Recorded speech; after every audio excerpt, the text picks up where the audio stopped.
Honorable Sadar Sadiq, Speaker of the National Assembly of Pakistan, Honorable Sayyid Naveed Gamar, Member of Parliament, President of the Parliamentarians for Global Action, Senator Sherry Rehman, Member of Parliament and Chairperson of the PGA Pakistan National Group, Your Excellencies, Ambassadors of the Netherlands and the Republic of Korea, co-focal points on universality, distinguished parliamentarians, and Ms. Monica Adam, Secretary General of Parliamentarians for Global Action, Excellencies, ladies and gentlemen. First and foremost, I would like to thank the co-sponsors of this event for your contribution to the work towards universality of the Rome Statute and its amendments. It is a true privilege to speak before you at the 13th Consultative Assembly of Parliamentarians on the International Criminal Court and the rule of law. On behalf of the Assembly of States Parties, I would like to extend my deepest gratitude to the National Assembly of the Islamic Republic of Pakistan, particularly to our gracious hosts, Speaker Honorable Sadar Sadiq and Honorable Sayyid Naveed Gamar, President of the Parliamentarians for Global Action, for their warm hospitality. Their leadership and dedication to our critical issues have made this gathering possible. I would also like to thank Parliamentarians for Global Action for their tireless efforts in the quest for universality of the Rome Statute and for inviting me to address parliamentarians from around the world. I also take this opportunity to extend my gratitude to the Netherlands and the Republic of Korea, facilitators of this discussion, for their continued hard work in promoting the statute. Achieving the universality of the Rome Statute and its amendments is a top priority for the Assembly of States Parties. Today, we are proud to witness the International Criminal Court as a fully functioning institution, actively addressing cases of atrocities committed across several continents. The court has made important rulings and ensured that victims not only participate in the judicial process, but also receive reparations for the crimes committed against them. Yet, despite the court's successes and vitality, the challenges posed by increasing global fragmentation and conflicts highlight the need to expand its reach. This is why ratifying the Rome Statute and its amendments is so crucial. With more ratifications, the court will be better equipped to fulfill its mandate of bringing justice to the victims of the most serious crimes. To date, the Rome Statute has 124 states parties, and 45 parties have accepted the amendments on the crime of aggression.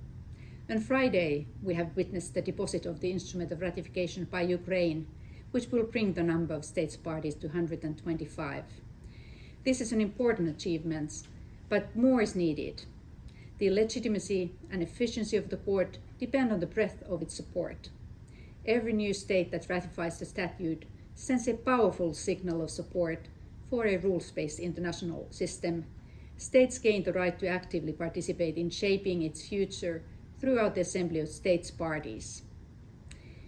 Distinguished parliamentarians, ladies and gentlemen, one of the key benefits of becoming a state party is the ability to influence the election of key officials such as prosecutor, judges, as well as elections to other assembly bodies. States can also propose and implement new amendments to the statute, ensuring that the court evolves and remains relevant in a rapidly changing world. Incorporating the crimes outlined in the Rome Statute into national penal codes is another essential step. National courts must have the legal framework to prosecute international crimes at home. Only then can the principle of complementarity work effectively, where the ICC acts as a court of last resort, stepping in when national courts are unwilling or unable to prosecute. To date, however, only about half of the states parties have enacted the necessary implementing legislation, and more is needed. The agreement on the privileges and immunities of the International Criminal Court, so-called APIC, plays a vital role in enabling the ICC to function independently and effectively. By signing and ratifying the APIC, states ensure that the ICC and its officials are granted the necessary legal protections to carry out their mandates without interference. These privileges and immunities allow the court to perform its work impartially, protect witnesses, and safeguarding the judicial processes that hold perpetrators of the most serious crimes, genocide, war crimes, crimes against humanity, and crime of aggression, accountable. I would also like to take a moment to address sanctions and political pressures that some states have imposed on the ICC. While this topic will be discussed in more depth in a later panel, it is vital to underscore today that defending the ICC, its officials and staff against such attack is an integral part of our collective responsibility.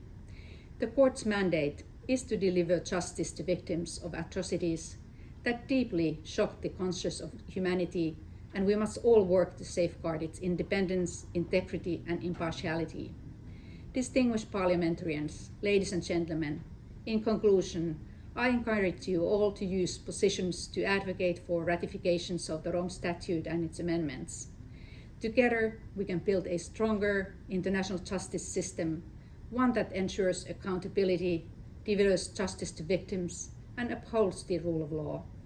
With your support, we can continue to strengthen the ICC and expand its reach so that impunity for the world's greatest crimes becomes a thing of the past. I thank you for your attention and wish you fruitful discussions in the 13th Consultative Assembly.